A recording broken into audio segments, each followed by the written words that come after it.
The story begins in the silent, signal-less wilderness of northern Sweden, a place where the forests stretch endlessly and the cold wind carries the memory of everything lost.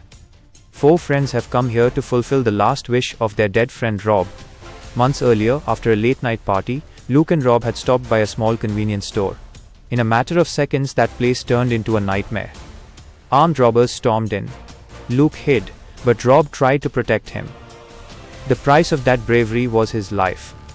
Rob was beaten to death right in front of Luke's eyes. Since that day, Luke has lived with guilt, the kind that scratches your soul every time you close your eyes. Rob's dream was to visit the northern mountains of Sweden, and now Luke is here, determined to give his friend the tribute he never got to see. But the journey was never meant to be easy. On the way back, their friend Dom twisted his leg badly.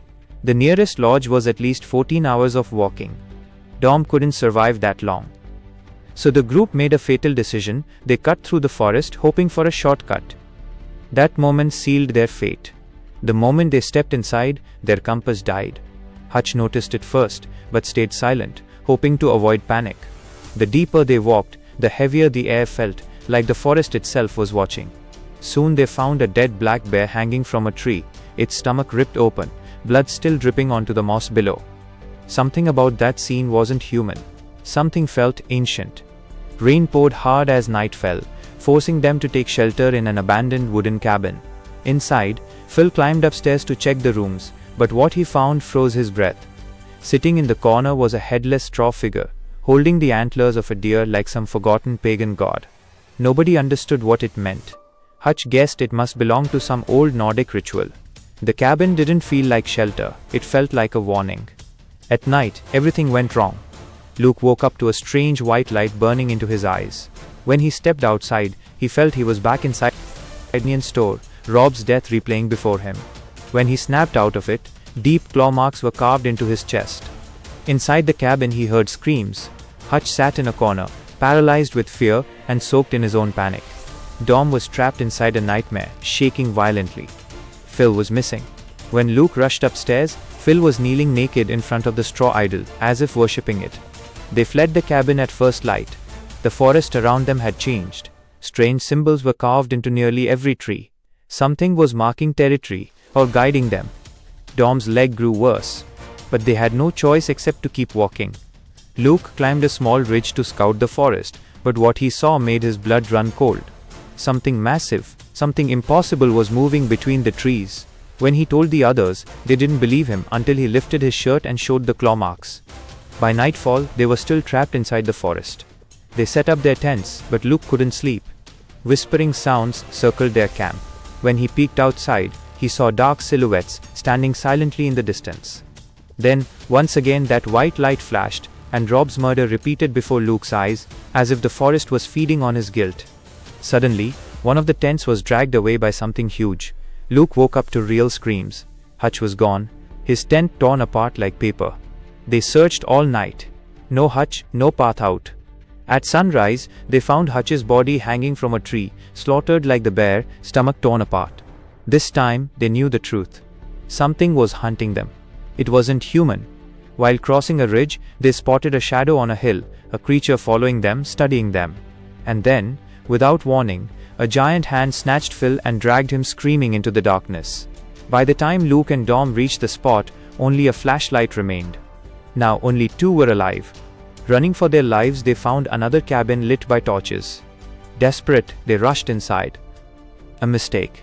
A woman was standing in the dark. Before they could react, a huge shadow stepped in. The world went black. When they woke, they were tied with ropes inside a large wooden hall. The old woman examined Luke's chest and smiled, as if she recognized those claw marks. On her own arm, she carried the same scars. But Dom had none. So he was chosen for sacrifice. They dragged Dom outside. His screams echoed across the forest as the creature arrived, a towering nightmare with the body of a beast and the twisted face of an ancient god. It showed Dom an illusion, his wife walking toward him, then revealed its real form when he was helpless. Dom's death was brutal and final. Luke, meanwhile, broke his fingers to free himself from the ropes. He escaped into an upstairs chamber and found dozens of old, withered people, immortal yet suffering, trapped in eternal half-life. This was the price of worshipping the creature. Realizing these were the blessed followers, Luke set fire to the entire room, burning the curse at its roots. The creature felt the pain instantly. It roared through the forest, rushing toward him. Luke grabbed a rifle and ran. The beast confronted him head-on, a towering figure with antlers, hooves, and human-like arms. A god of the forest. A god of fear. Luke fired, enraging it. The creature chased him through the burning woods, but Luke didn't stop. He ran until the trees thinned, until the forest finally gave way. When he stepped out into the open, the creature stopped at the edge. It could not cross the boundary. Luke turned back, breathing hard, blood running down his arms. For the first time, he wasn't running away. He screamed at the monster with every ounce of rage, guilt, and pain he carried for Rob's death. He had faced his fear, survived the forest, and defeated the thing that fed on his weakness. At sunrise, Luke walked away, the only survivor of a nightmare older than civilization. The creature had chosen him because it sensed his broken spirit, but Luke proved that even the strongest nightmare cannot conquer a man who refuses to kneel. Hidden deep inside the forests of Sweden lies a reminder that ancient fears never truly die. Luke's survival wasn't just an escape, it was a victory over the darkness within every human soul. If history teaches us anything, it's this: courage is born the moment fear tries to claim us. Thanks for watching. Until next time, stay curious, stay aware.